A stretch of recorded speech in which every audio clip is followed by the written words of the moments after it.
El contenido de este podcast está recomendado para mayores de edad. Los comentarios son responsabilidad de los anfitriones e invitados. El uso del lenguaje, así como algunas opiniones, pueden ser ofensivos. Se recomienda criterio y discreción. ¡Salud! Salud, salud. Bienvenidos a otro capítulo de su podcast favorito de divulgación o afición por divulgación de la ciencia, Academia Neta. ¿Cómo están, novatas y novatos? Hoy tenemos a otra invitada muy especial, Carolina Espinosa del CRIM. Hola, Carolina, ¿cómo estás? Hola, Héctor. Hola, ¿qué tal, Katia? Mucho gusto. Un gustazo tenerte aquí, Carolina. Pues un gustazo. Y pues, bueno, pues esta entrevista es un espacio pues tranquilo, ¿no? Sabemos que ahorita andas por ahí en la oficina, pero pues aquí pues todo tranquilo, todo entre amigos. Muy bien. Y, Muy bien. Pues bueno, Carolina, pues vamos a iniciar primero, pues, ¿qué carrera estudiaste? ¿Cuáles son tus posgrados? Pues a ver si, ¿cómo es que llegaste hasta este punto académico profesional? Sí, pues yo tengo una licenciatura, maestría y doctorado en sociología. O sea, como que sí tuve ahí la vocación clara, ¿no? Desde la prepa, pero es un poco la vocación clara y otro poco también las circunstancias como accidentales, ¿no? O las circunstancias propias también de la vida. Porque yo soy de Veracruz y estudié hasta la preparatoria en Veracruz. Y estando en la preparatoria yo estaba como que quería estudiar derecho, como que quería estudiar sociología, ¿no? Y vi el plan de estudios de derecho y era derecho romano 1, derecho romano 2, derecho romano 3 y dije, no, siento que esto no me dice gran cosa, ¿no? Y vi el plan de estudios de sociología y decía doctrinas políticas y sociales y decía problemas sociopolíticos de México. Me acuerdo de esas dos materias, ¿no? Entonces ahí fue así como una suerte de destello, ¿no? Y dije, es que quiero comprender eso. O sea, quiero comprender problemas sociopolíticos. O sea, los puros nombres de las materias ¿no? Ya me llamaron la atención en contraposición al derecho romano 1, 2, 3, 4, 5, 6, ¿no? Que pues en medio de mi ignorancia, pues no me decía nada, ¿no? Entonces, el problema era que en Veracruz no hay sociología, en el puerto. Yo vivía en el puerto. Solo había sociología en Jalapa y no podía irme a Jalapa. O sea, mis papás no tenían dinero para enviarme a ningún lado que no fuera el puerto de Veracruz, ¿no? Entonces tenía la opción de México porque un tío vivía en México y yo quería entrar a la UNAM, pero mi tío vivía en Tlalnepantla, cerca de la Huamas-Capozalco, y me dijo mi mamá, pues, de irte, te irías a casa de tu tío y lo más cerca es la Huamas-Capozalco, ¿no? Para no hacerles el cuento largo, mis papás no querían que me fuera a vivir a México porque decían, eres muy inmadura, no tenemos dinero para enviarte. Tenían razón, era muy inmadura y no tenían dinero para enviarme, pero como que me empeciné y yo odiaba Veracruz, odiaba mi casa, odiaba mi familia, odiaba todo y quería salir corriendo de allá, ¿no? O sea, así como cuando quieres romper con toda tu historia y todo tu pasado y todo, y luego vino sociología y como que se juntó mi inmadurez, mi ganas de desterrarme, de dejarlo todo y el gusto por esas materias que vi y ya me puse a vender pies en micros, no exagero, y panqués de casa en casa, junté algo de dinero, mis papás se enojaron, agarré mis maletas, me acuerdo que salí de mi casa frente a ellos, no les dije ni adiós. O sea, salí, mis papás viéndome cómo me iba y ya, ¿no? Llegué a la Tapo, no debí comprarlo a la Tapo, debí comprarlo a la del norte, pero yo no sabía nada, ¿no? Solo sabía que quería irme del puerto y que quería estudiar sociología. Entonces, y ya, ¿no? Entré a la universidad, me tardé un montón en titularme, reprobaba todo, o sea, empecé con una vida muy errática, mis papás tenían razón, eres muy inmadura, lo era, no tenían dinero, tenían razón, me mandaban 200 pesos a la semana, ¿no? O sea, no, yo veía mi dinero y decía, me compro un yogur bebible o mejor me lo guardo para, o sea, no me alcanzaba ni para un yogur, ¿no? Ajá. Pues empecé a trabajar, empecé a militar, empecé en el activismo, me tardé 7 años en terminar la carrera, ¿no?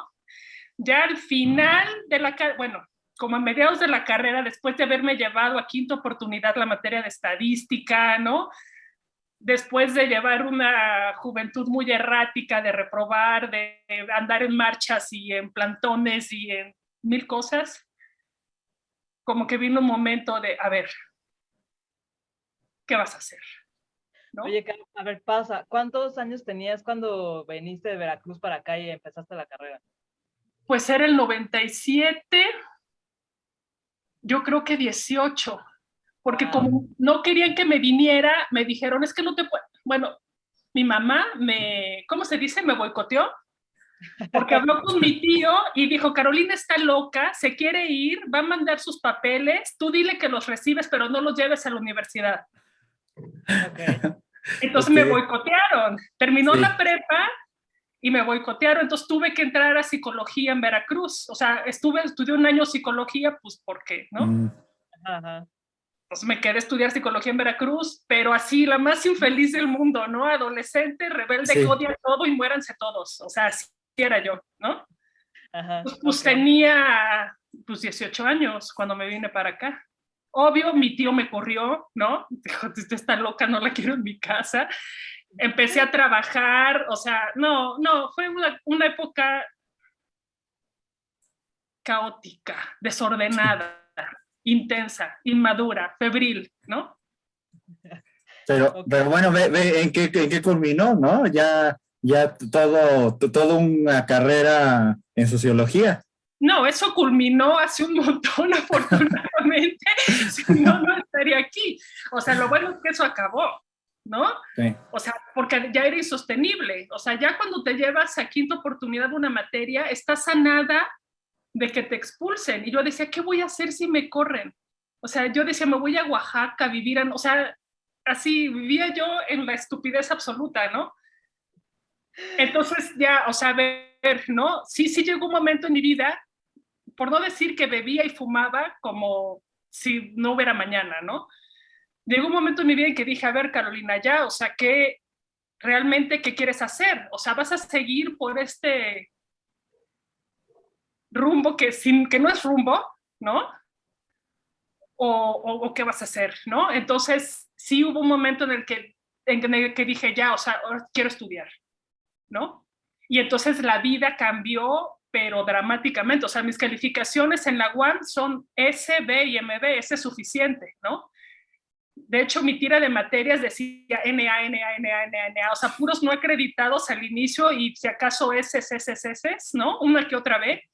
Y cuando dije, no, ya, o sea, ya basta, o sea, ya, no, o sea, un día tienes que despertarte sin estar cruda. O sea, y aquí se rompe el estereotipo de que el académico es esta persona que siempre fue niño de 10 y de 9, ¿no? De excelencia, ¿no? Aquí se rompe, o sea, digo, y hay varios casos que yo conozco que no es eso. No, por supuesto que no, o sea, la prepa creo que salí, o sea, no, la prepa siempre fui bastante mediocre, o sea, salí o lo básico, lo mínimo, el promedio mínimo que te piden ¿no? Para salir, ¿no? Y en la universidad también, en la universidad nunca me preocupé por el MB. O sea, tenía compañeras que tenía una, Loreto, te mando saludos donde quiera que estés, ¿no? Que estaba obsesionada con mantener su promedio de 10. O sea, sí. O sea, ¿qué le pasa? O sea, hay uno en cada generación. No, pero sí, o sea, una vez sacó una B, puta, o sea, le fue mal, ¿no? Uh-huh. O sea, yo ni siquiera hacía las lecturas, o sea, yo leía lo que me interesaba leer, ¿no? Entonces sí, o sea, ya, pero claro que si decides que lo que quieres es estudiar, que lo que quieres es terminar la carrera, que lo que quieres es comprender las lecturas, pues los promedios suben en automático. O sea, no es que uno busque tener 10. Entonces, que si simplemente decides que eso es lo que quieres, las calificaciones suben, los promedios suben, ¿no? Y mi promedio fue subiendo, y al final, pues ya, ¿no? Ya era otra cosa. Y ya al final de la carrera, ya fue cuando tomé la decisión. Quiero dedicarme a la investigación. quiero hacer maestría y quiero hacer doctorado. O sea, ya, pero eso fue después de... Entré a la maestría en el 2004, entré a la licenciatura en el 97, o sea, por ahí del 2002, yo iba a la mitad de la carrera y ya fueron los últimos 2 años que dije, ya, ¿no? Quiero hacer otra cosa. Hey, mira, nunca es tarde, como dice Héctor, o sea, ya ve a qué punto llegaste. Yo creo que si lo hubieras hecho al principio de la carrera, tal vez no hubiera tenido el mismo ímpetu a haber llegado hasta el doctorado, ¿no? Lo importante también es que lo hayas disfrutado. Pues yo creo que si lo hubiera hecho lo que hice al final desde el inicio, pues hubiera sido otras cosas, me hubiera doctorado más joven, ¿no? Concursé para el doctorado, yo no quería estar en México, ¿no? Con esta idea de quiero irme, o sea, yo huía de todo, ¿no? Con esto de quiero irme, yo quería hacer mi doctorado en Inglaterra, participé, me aceptaron en Sussex, ¿no? Wow. Pero me dieron solo media beca. Fue cuando CONACYT hizo algo raro. Justo cuando yo concursé, CONACYT empezó a dar medias becas. O sea, yo no me lo esperaba. Yo decía, o me da beca completa o no me da nada, ¿no? Claro. Me dieron media beca, pues no me pude ir. Entonces, quizás si yo no hubiera estado en mi plan Odio al Mundo, hubiera concursado antes y con suerte me hubiera ido, pero no me lo reprocho ni me lo recrimino, o sea, nada, o sea, las cosas fueron como fueron, el mundo es así, la vida es así, me tocó ser así o decidí ser así, como sea, no importa, es lo que es y ya, ¿no? Y ahorita, obvio, estoy muy contenta, muy satisfecha, tengo el trabajo de mis sueños, me encanta preparar los cursos de teoría, no me importa desvelarme, disfruto mucho haciendo lo que hago, ¿no? El sueño. Oye, Carolina, me fascina cómo nos contaste cómo empezaste, porque creo que sería el inicio perfecto de una novela así de, ya desde las primeras páginas ya tendrías al lector, pero mira, metido como lo tienes metido, totalmente, está buenísimo. Hay un inicio muy errático, pero así es la vida, así es el mundo, contradictorio, errático, ¿no? Exacto, sí, totalmente. No, y aparte, o sea, déjalo errático. Yo más allá que lo errático veo que, o sea, como cierta persistencia en hacer las cosas, o sea, de que te aferras y dices, necesito y quiero hacer esto, ¿no? Sí. También el control de haber dicho en algún punto, ya estuvo, o sea, sí, ya me lo pasé bien, pero ya estuvo, ya vamos a enfocarnos en esto, creo que también es súper notable. Sí, yo creo que sí fue, o sea, mi papá me lo dice a la fecha, o sea, no había manera de tenerte en Veracruz. O sea, hubiera tenido que amarrarte. Era la única manera de evitar que te fueras. O sea, lo intentamos todo. Me boicotearon, me dijeron que no, o sea, todo. O sea, no había modo, ¿no? Sí. Entonces, sí fue, pues sí fue la mezcla de muchas cosas, ¿no? Claro. Sí, Oye, y bueno, ya nos dijiste que llevas toda una trayectoria en sociología. Ahora, ¿nos puedes contar si tienes algún proyecto de investigación en curso o más o menos cuál ha sido como tu línea de investigación a lo largo de tu trayectoria? Sí, ahorita, mira, eso es también como curioso porque normalmente cuando sales del doctorado sigues como en tu misma línea, ¿no? Entonces, yo salí del doctorado con una línea sobre sociología de los derechos humanos, pero empecé a platicar con un amigo que vive en Zacatecas, Marco, al que le mando saludos, y allá los problemas de violencia estaban muy cañones, o están ahorita, acabamos de ver las noticias ayer, antier, de jóvenes asesinados, ¿no? El problema está muy cañón.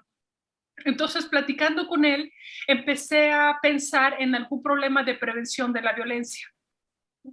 Entonces, platiqué, tenía como en mente la idea, yo ya había salido del doctorado, trabajaba en el Senado de la República como investigadora, un trabajo horrible, lo sufrí mucho, aunque mis colegas maravillosos, no me gustó nada, ¿no? Trabajando en el Senado, platicando con mi amigo de Zacatecas, hablábamos de la violencia y entonces pensé en algún proyecto de prevención de la violencia, ¿sí? Después, por azares del destino, conocí a gente del CRIM de la UNAM, en donde trabajo ahora, y les platiqué de mis proyectos, de que tenía en mente una idea de prevención de la violencia de corte local, de corte comunitario, ¿no? Muy situado localmente, considerando que en Zacatecas mis contactos tenían ese arraigo territorial que se necesita para proyectos de prevención. Y se abrieron las puertas acá para que pudiera entrar, ¿no? Entonces entré con un proyecto así. Se dio de manera un poco accidentada porque me metí en otros proyectos de derechos humanos, ¿no? Porque se vino el concurso en la UNAM. Cuando se viene un concurso en la UNAM, todos los esfuerzos, no míos, sino de los investigadores, están enfocadísimos en eso, ¿no? Pero conseguí financiamiento PAPI. Total que el proyecto de prevención de la violencia siguió. Mi idea era que fuera un proyecto que culminara en la evaluación, o sea, diagnóstico, diseño, ejecución y evaluación. Me quedé en el diagnóstico.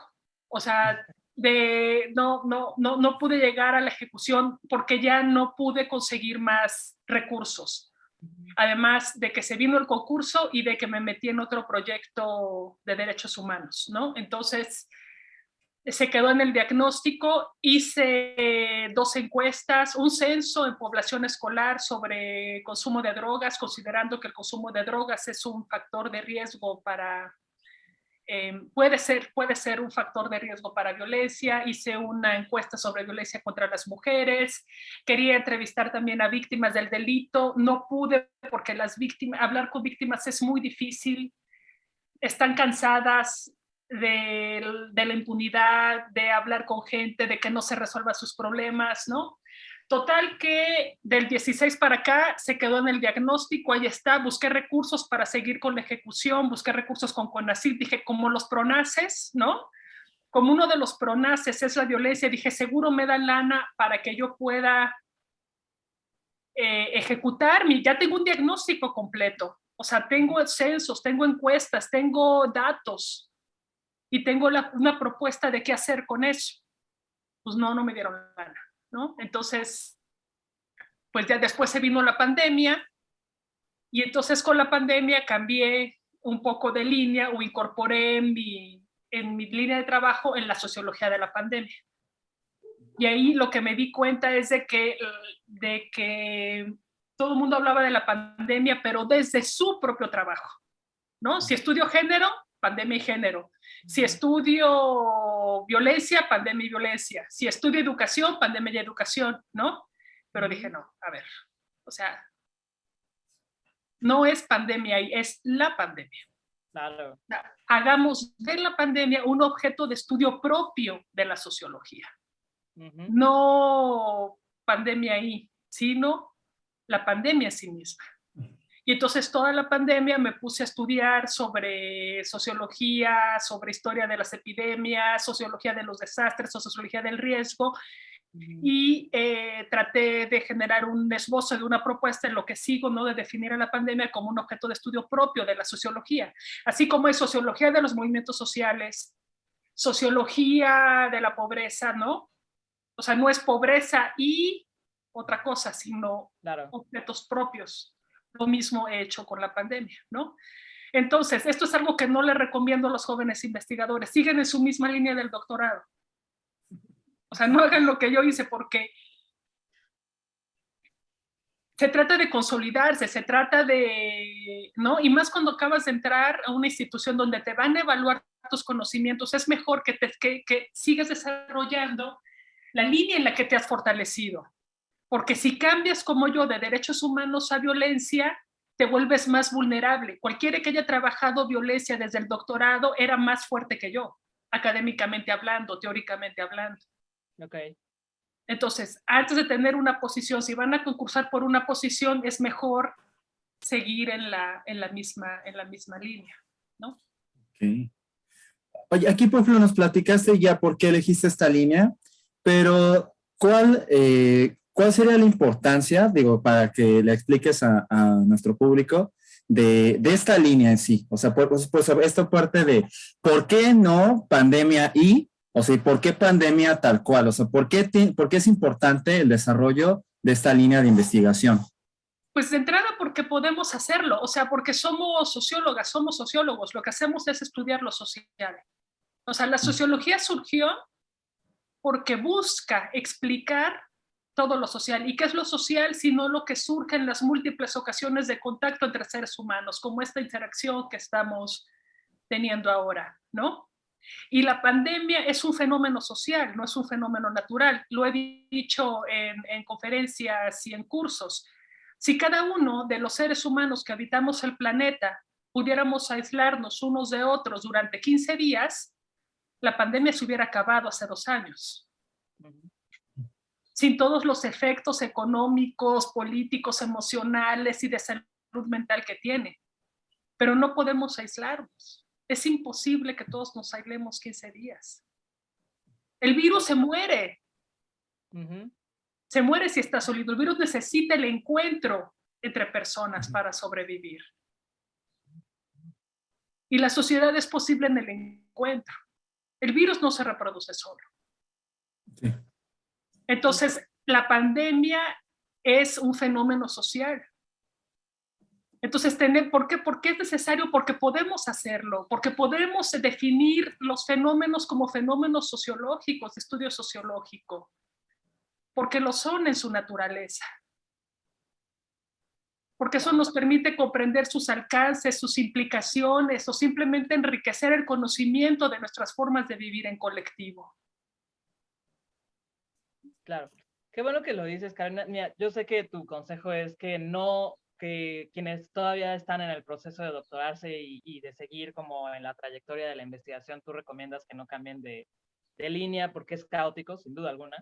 Pero yo aplaudo muchísimo que hayas dado este giro hacia hacer estudios y investigación sobre la pandemia, porque justo creo que la relevancia es lo que acabas de decir. O sea, y se puso muy de moda en la academia, justo como dices, así, no sé qué cosa y la pandemia, no sé qué cosa y la pandemia. Se puso muy de moda, pero en realidad no es tanto problematizar las cosas como si fueran consecuencia una de la otra, sino como en conjunto, ¿no?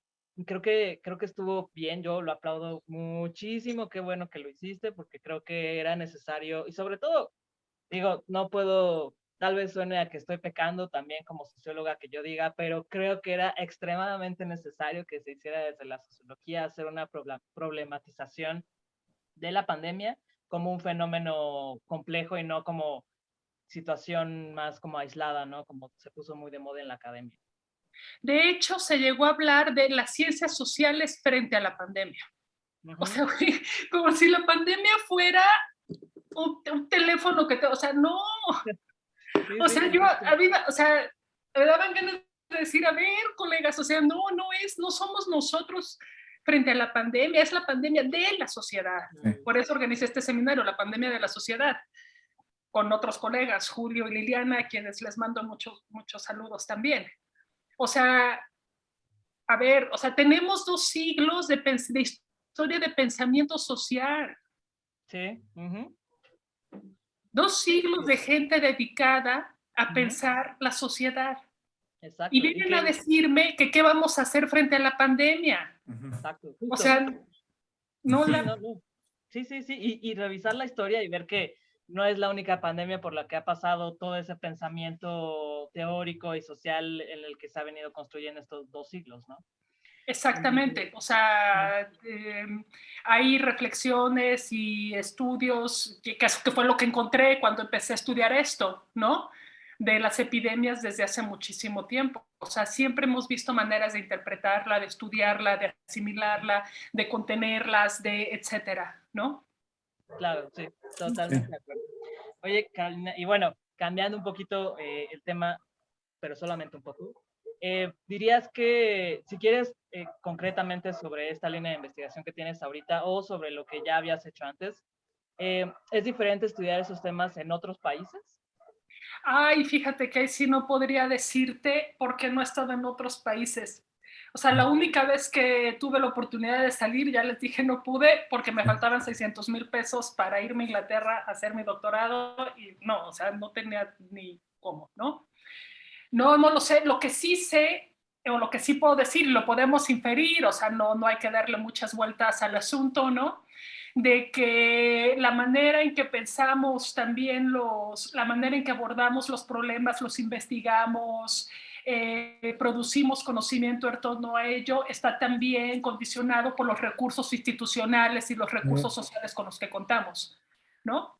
Desde los apoyos en cada institución hasta los ingresos con los que contamos, o sea, entonces sí, sin duda, yo creo que los recursos institucionales para el ejercicio de la ciencia condicionan mucho el alcance de nuestras propuestas y de nuestros proyectos, ¿no? Países más ricos podrán hacer mayores desarrollos con más acceso a publicaciones, ¿no? En fin, pero no, nunca he hecho investigación fuera de México. Y esto yo creo que es muy importante porque lo hemos mencionado en otros episodios, como esta parte de que se romantiza la ciencia, la investigación, y dicen, ay, no, sí, la ciencia es bien bonita y la ciencia pues, lo puede todo, pero en realidad la ciencia depende de muchas otras cosas, cuestiones económicas, políticas, sociales, ¿no? Y justo estamos condicionados en nuestras investigaciones a este tipo de cosas, ¿no? O sea, que entra un gobierno y tiene cierta visión del mundo, entonces va a dar ciertos recursos a ciertas áreas, ¿no? Generalmente siempre van a estas áreas pues ya más aplicadas, ¿no? Y a lo social generalmente siempre se lo deja un poquito de lado o mucho de lado. Y esto es un punto también muy importante a considerar, ¿no? Porque la gente a veces piensa que la ciencia es como muy bonita y neutra y fantástica, pero pues sí tiene todos esos bemoles, ¿no? Es un punto importante. Claro, o pensar que la ciencia se hace fuera de las condiciones políticas y económicas de un país, y sí. No es así. O sea, si no tienes contratos de tiempo completo, si no sabes si te van a depositar o no el estímulo, si no sabes si te pueden correr en cualquier momento de una institución, si son inconsistentes en los depósitos de las becas, o sea, si hay incertidumbre sobre tus ingresos como científico, como científica, sobre tu permanencia laboral en una institución, no estás en condiciones de ponerte a pensar un problema de investigación. Sí. Porque hay problemas anteriores que tienen que ver con voy a pagar o no la renta con qué. Sí. Voy a poder pagar o no la colegiatura. Entonces, yo creo que en México en los últimos años nos hemos enfrentado a muchos científicos y científicas a estos procesos de incertidumbre, que son sin duda un obstáculo pues, para irte al laboratorio a andar haciendo muestras, ¿no? Uh-huh. O para abrir un libro y ponerte a pensar en el contenido de tus clases. O sea, si no sabes siquiera si te va a alcanzar para pagar la renta el siguiente mes, pues cómo te vas a poner a ponerte a pensar problemas de investigación. Entonces es una condición fundamental del ejercicio de la ciencia que toda esa parte económica institucional te dé certidumbre. Exacto. Empezando en lo personal, ¿no? En la vida pues personal. ¿Quiénes hacemos ciencia? Los hacemos seres humanos, los hacemos personas. Y las personas estamos sujetas a incertidumbres en nuestra vida cotidiana, a problemas disruptivos, a problemas de salud, a problemas económicos, a problemas políticos. O sea, la ciencia no es el método solito que se aplica en abstracto sí. De toda la complejidad de la vida social. Exacto. Eso es muy cierto. Y hablando de esto, por ejemplo, ¿cuáles son las dificultades que tú te has encontrado al desarrollar esta línea de investigación, esta línea de la sociología de la pandemia? Pues la primera dificultad fue la misma pandemia, porque lo empecé al inicio, cuando empezó esto, hace 2 años ya, ¿no? Y que se suspendieron las clases presenciales, ¿no? Y tengo una hija pequeña de preescolar, entonces muchas mujeres que nos dedicamos a las ciencias sociales o a la ciencia en general, somos mamás, y el trabajo que hacemos es posible también porque contamos con el apoyo de otras mujeres que van a nuestras casas a hacer el trabajo del hogar, mujeres que nos cocinan, mujeres que nos cuidan a nuestras hijas, a nuestros hijos. Entonces la pandemia cortó esas redes de apoyo porque no podíamos estar en interacción. Entonces, el tiempo que mi hija estaba en la escuela, que eran 6, 7, 8 horas, se sumó al tiempo que debía estar conmigo. El tiempo que la trabajadora del hogar lo dedicaba a la limpieza de la casa 4 horas diarias, se sumó a tiempo que debía estar yo. El tiempo que la señora que me cocinaba, que me enviaba la comida, le dedicaba 2 horas a eso, lo tuve que hacer yo, más mis 8 horas de trabajo laboral. Entonces el día me quedaba debiendo. O sea, si sumas todas las horas que se realizaban en donde la vida cotidiana fluía de manera simultánea o paralela, la escuela, el trabajo del hogar, la cocina, el trabajo en la universidad, se colapsó, se sumó. Entonces las 24 horas del día eran insuficientes. O sea, al inicio de la pandemia, a la 1 de la mañana estaba terminando de trapear. O sea,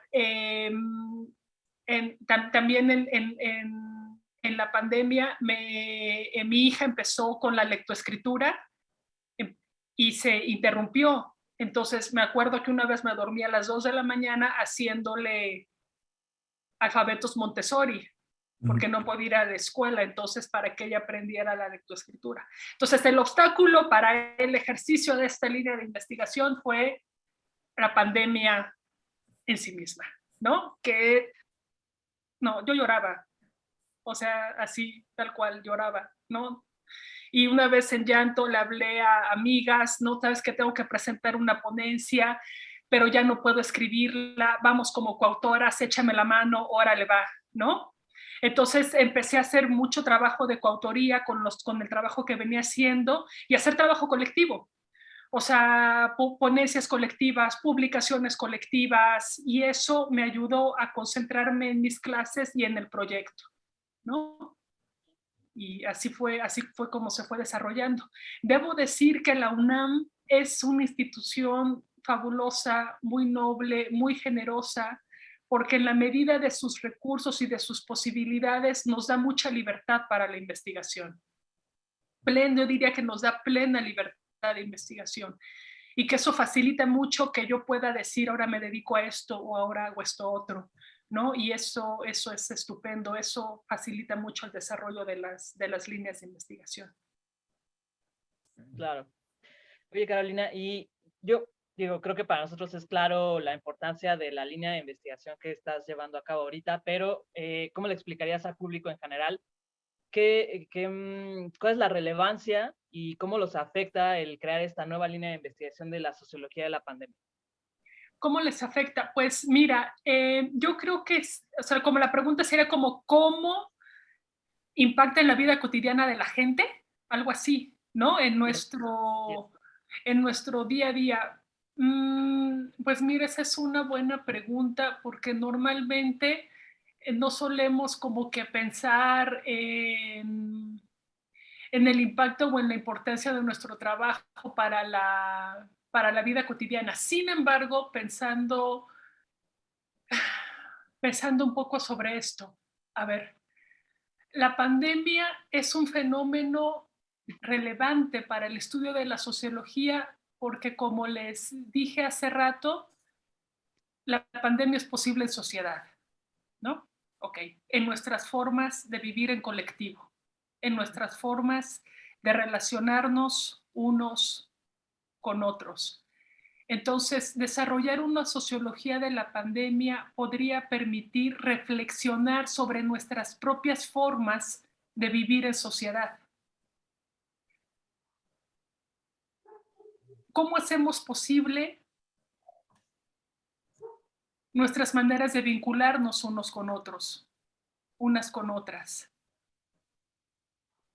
Sirve para problematizar, para reflexionar distintas formas alternativas de llevar a cabo nuestras funciones básicas en la vida social, como la educación, como las relaciones de pareja, como nuestras relaciones políticas, económicas, etcétera, ¿no? Platicaba con una profesora de primaria y decía que la pandemia derribó el mito de que es posible la educación básica a distancia. O sea, antes de la pandemia se discutía mucho de que las computadoras iban a sustituir la presencialidad en la primaria, en la educación básica. Y ella, que lleva como 40 años siendo normalista, decía la pandemia lo derribó. Se dio cuenta de que no se puede sustituir en ese nivel, que es en el que trabaja ella de primero y segundo de primaria, no se puede sustituir las interacciones cara a cara, la presencialidad con una tablet, con una computadora. Entonces ese mito se desterró. Entonces la pandemia, una sociología de la pandemia sirve para que reflexionemos sobre nosotros mismos, sobre nosotras mismas, sobre nuestras formas de hacer posible la sociedad en la que vivimos, ¿no? Yo creo que iría en ese sentido. Y es algo bien importante, ¿no? Porque mucha gente, digo, yo incluso recuerdo un compañero del posgrado que decía que todo, que las computadoras iban a conquistarlo todo, ¿no? O sea, que igual que la escuela iba a ser en línea y todo virtual y que el futuro estaba en las computadoras y todo esto. Y bueno, pues justo, y lo que dices, ¿no? Porque incluso los que damos clases en otros niveles, pues ya media superior o superior, pues nos damos cuenta de que igual los alumnos no aprenden igual, no es el mismo gusto, no es la misma motivación, ni el mismo aprendizaje que reciben o sea, en una clase. O sea, el factor de interacción humana es sumamente importante, o sea, es fundamental, ¿no? O sea, porque no, hay una magia en esta interacción humana que no se da en este tipo de interacciones como las que estamos teniendo a distancia, ¿no? Es una cuestión bien importante.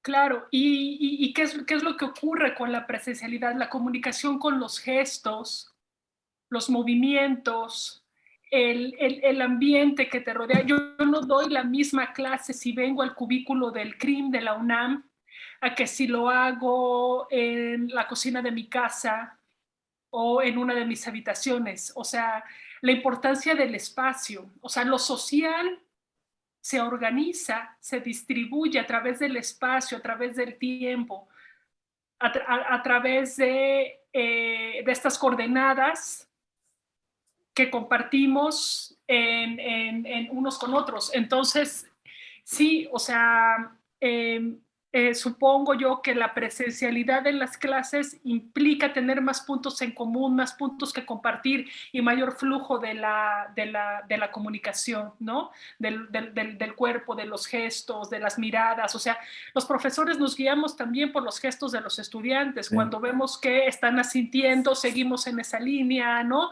Cuando vemos que está mirando para otro lado, tratamos de llamar su atención. O sea, permite el flujo de la comunicación. Entonces, una sociología de la pandemia permite reflexionar sobre todo eso. En esto por hablar del ámbito educativo, pero lo mismo en cualquier otro ámbito, ¿no? Cuestiones como la higiene, el uso de cubrebocas, el lavado de manos, la manera de relacionarnos con otros. O sea, permite reflexionar y pensar todas nuestras formas de convivencialidad o de sociabilidad o de interacción. Y una pregunta, en esta línea, en este proyecto que estás desarrollando, llamémosle, qué conclusiones o a qué ideas has podido llegar hasta este momento, ¿no? Cuestiones muy generales. Ok, y es pura reflexión, porque todo esto tiene que ser contrastado empíricamente, pero hay un nivel de la sociología que es muy teórico y que, ¿no? Si tú dices que la pandemia es una interrupción dramática de la normalidad, ¿no? O sea, es un nivel, ¿no? Pero reflexión, o sea, quiero decir, es un nivel como conceptual, ¿no? Bien. No es un nivel de teoría distinto a la relación entre variables, ¿no? Sí. Pero bueno, respondiendo a tu pregunta en una manera reflexiva, yo creo que algo que esta pandemia, a una de las conclusiones a las que puedo llegar en un nivel de reflexión, es que se va a repetir. O sea, una conclusión es que no estamos exentos del peor de los futuros posibles. Y parece que no nos estamos dando cuenta. Así es. O sea, no estamos exentos de la peor de las catástrofes que pueda ocurrir. O sea, o de los desastres, para decirlo en términos de la sociología del desastre, ¿no? Todas las cuestiones que tienen que ver con el ambiente, los cambios ambientales, las pandemias por bacterias, la resistencia a los antibióticos, o sea, lo que estamos viviendo o lo que hemos vivido estos 2 años puede volver a ocurrir, ¿no? Y parece ser que no estamos tomando las decisiones adecuadas para prevenir daños a futuros eventos, ¿no? Esa es como una de las conclusiones. Y otra de las grandes conclusiones a las que llego después de esto es algo que me gusta mucho y que me parece muy, muy interesante o muy bonito, muy no sé, de que no importa qué tan grande sea la disrupción como la que puede tener una pandemia, ¿no? Qué tan catastrófica pueda ser, siempre encontramos formas de vivir en sociedad. Siempre encontramos formas de darle un sentido a nuestras maneras de vincularnos con los otros. Siempre adquieren y siempre se adquiere integridad y coherencia en nuestras maneras de vincularnos y de relacionarnos, ¿no? Cuando hay un terremoto, por ejemplo, o sea, ¿qué catastrófico puede ser que se viene encima un edificio, que hay muerte intempestiva, que hay muchísimo caos? Le encontramos el modo de darle sentido, a nuestro ser social en medio del desastre. Cuando hay una pandemia, cuando hay un inundamiento, cuando hay, o sea, hay caos, sin duda, pero en medio del caos le damos sentido a nuestras formas de vivir en sociedad. Entonces yo creo que esa es otra de las grandes conclusiones que también se derivan de este fenómeno. Uno, que no estamos exentos del peor de los futuros posibles, y dos, que a pesar de eso le encontramos sentido a nuestras formas de vivir en colectivo. Wow. Siempre me acuerdo que los primeros semestres de la sociología hablaban mucho los profesores de que invariablemente muchos desde distintas disciplinas de lo social van a decir, el ser humano es un hombre político, bueno, es un animal político, es un animal quién sabe qué, etcétera, un animal mitológico, etcétera, etcétera, según la tradición teórica y demás, ¿no? Pero algo que nunca se me va a olvidar es que desde la sociología siempre se decía que el ser humano es un animal social, invariablemente, ¿no? Y creo que muchos autores han tenido siempre esa discusión, y creo que justo lo que estás haciendo ahorita es el ejemplo más innegable de que el ser humano puede ser muchas cosas, pero la naturaleza del ser humano, si hay una que puede ser innegable, creo yo, que es justamente esa, ¿no? Que es social. De ahí la importancia de disciplinas como la sociología, la antropología o todas las disciplinas sociales. ¿Qué significa decir que el ser humano es un ser social? Significa que el mundo como lo hacemos es producto de nosotros mismos, de nosotras mismas. No es producto del desarrollo natural del mundo.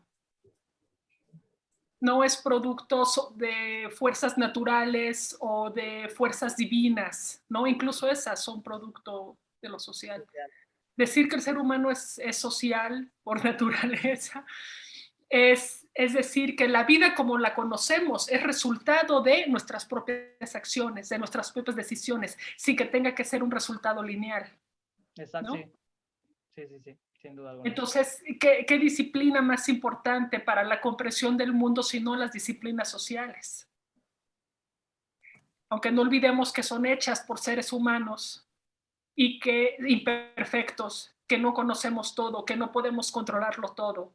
Entonces, claro, nuestras maneras de entender el mundo están condicionadas por nuestras propias limitaciones, como las propias limitaciones humanas, ¿no? Estamos adentro de lo mismo. Sí. Oye, Carolina, ¿y qué dirías que se necesita en general, no nada más económicamente o culturalmente, sino qué se necesita en general para dedicarse a estudiar una línea de investigación como la que estás llevando ahorita? un gusto enorme por esa línea de investigación o un gusto enorme por la investigación y dinero para que puedas vivir de eso. O no sé en qué sentido iba tu pregunta, pero mira, yo cuando estaba en la universidad, que trabajaba después de esta época caótica, ¿no? Ya cuando decidí que me quería dedicar a esto, trabajé como asistente de investigación. Entonces me di cuenta de que no importaba en qué línea trabajara. O sea, empecé a trabajar medio ambiente. ¿Y yo, medio ambiente qué? ¿No? Pero dije, ya no importa, es asistente de investigación, es dinero, le voy a entrar, ¿no? O luego entré accidentalmente a trabajar derechos humanos. Yo no quería trabajar porque es muy normativo. Y yo eso, ¿no? Lo normativo se me hace como muy, ¿no? Como que no va ¿no? Pero pues le agarras el gusto. O sea, el punto a veces no es tanto los temas, sino el gusto por la investigación. O sea, me di cuenta que no importaba qué tema trabajara, así fueran temas que en principio no me llaman la atención, como derechos humanos, como medio ambiente, terminas apasionándote porque lo que te gusta no es el tema en sí, lo que te gusta es el procedimiento de generación de conocimiento, lo que te gusta es el proceso de descubrimiento. Uh-huh. Entonces, si hay alguien que tenga gusto por eso, yo creo que puede estudiar el tema que sea, ¿no? El gusto de ir descubriendo, de ir comprendiendo, de ir dándole sentido a lo que estás estudiando, ¿no? De ir, cuando entiendes, dices, como un niño cuando aprende a leer y sabe que la M con la A suena ma y se le iluminan los ojos, así es tú también. Uh-huh. ¿No? Dices, pues por aquí va el asunto. O sea, si tienes gusto por eso, puedes entrarle al tema que sea, ¿no? Sí. Y obvio necesitas tiempo. Y para tener tiempo necesitas que alguien, si tienes familia, necesitas que alguien te apoye con los hijos y con el trabajo de la casa, ¿no? Todo era más fácil cuando era soltera y no tenía hijos, ¿no? Las condiciones son más sencillas. Uh-huh. Pero si no, se necesita apoyo también, ¿no? Y muchas redes de colaboración, pensar los problemas con colegas es fundamental para sacarlos mucho más rápido. Y un respaldo institucional que reconozca tu trabajo. Sí, de eso me di cuenta. Cuando trabajé en el Senado, una de mis frustraciones era precisamente esa, que no podía estudiar los temas que a mí me interesaban, que no podía estudiarlos con la profundidad que yo quería, que solo que tenía que dar insumos para los senadores. Yo decía, no necesitan a alguien con doctorado para esto. O sea, quien estudia un doctorado es porque quiere hacer un proceso de investigación, tener fuentes primarias, ¿no? Hacer otra cosa. Entonces, aunque estaba en la institución, aunque ganaba dinero, aunque tenía quien me apoyara, se necesita una institución que reconozca como válido el trabajo de investigación, el trabajo de generación de conocimiento. Y la UNAM yo creo que es el mejor lugar para eso. Oye, bueno, sí, adelante. Y bueno, ya nos explicaste bastante del tema, como dice Katia, pues nosotros ya sabemos cuál es la importancia de las ciencias sociales, de la sociología, de todo esto, pero ¿por qué consideras que para la gente, para el público en general, es importante que sepa de estos temas? ¿Por qué a la gente le debe interesar las ciencias sociales ligada a la pandemia, ligada a lo que sea? Para que encontremos mejores formas de relacionarnos con los demás, ¿no? Justo ayer estoy preparando un curso de teoría sociológica 1, o sea, desde el siglo XIX, ¿no? Y ayer citaba a Herbert Spencer, que decía que solemos rechazar las creencias de los demás simplemente porque son opuestas a las nuestras, sin ni siquiera preguntarnos cuál es su motivación, su justificación, su fundamento, ¿no? Justo la sociología sirve para eso, para que nuestras relaciones con los demás, cuando veamos que tienen una posición distinta a la de nosotros, a la de nosotras, podamos preguntarnos ¿por qué piensa de esa manera? ¿A qué obedece que tenga esa creencia que es distinta a la mía? ¿Por qué yo tengo una creencia distinta? ¿Cuál es ese fundamento? Y veremos que su fundamento va más allá de nosotros y de la otra persona, tiene que ver con la historia, tiene que ver con la cultura, tiene que ver con normas, tiene que ver con las formas de la sociedad. Y entonces eso nos hace darle la vuelta al problema y ver nuestras relaciones con los demás en otro sentido, ¿no? Nos debería al menos de ayudar a tratar de ser más reflexivos, más en lugar de oponernos a las creencias de los demás, sino tratar de ver su fundamento y su motivación, podemos construir relaciones más pacíficas con los demás. Entonces yo creo que la sociología, las ciencias sociales sirven para eso, ¿no? De entrada, para tener mejores vínculos, ser más abiertos, más tolerantes, ¿no? Comprender que las cosas siempre pueden ser de una manera distinta y que el mundo es mucho más grande de lo que yo pueda desear o aspirar o creer o conocer, ¿no? Ya estaba ahí cuando yo nací, ya iba a seguir cuando yo me vaya. Ok, súper relevante todo lo que nos contaste hasta ahorita. Yo creo que justo con lo que acabas de decirnos está bien para cerrar esta primera parte de la entrevista. Los que están viendo y escuchando esta parte se van a tener que esperar hasta el viernes para saber qué es lo que nos contó en la segunda parte la querida Carolina, pero nosotros vamos a seguir, entonces lo lamento por los que tengan que esperarse. Y pues bueno, vamos a cerrar esta parte. Amigos, muchísimas gracias por haber escuchado. Espero que haya sido tan ilustrativo y tan interesante como para nosotros lo fue, para que tengan otro argumento de por qué la sociología es increíblemente relevante más allá de mis propios emprendimientos como socióloga misma. Ya tienen los argumentos, entonces hasta aquí lo vamos a dejar. Cuídense mucho, novatas y novatos. Muchas gracias, Carolina. Y pues nos estamos viendo. Salud, amigos. Salud. Salud, cuídense mucho. Bye, bye.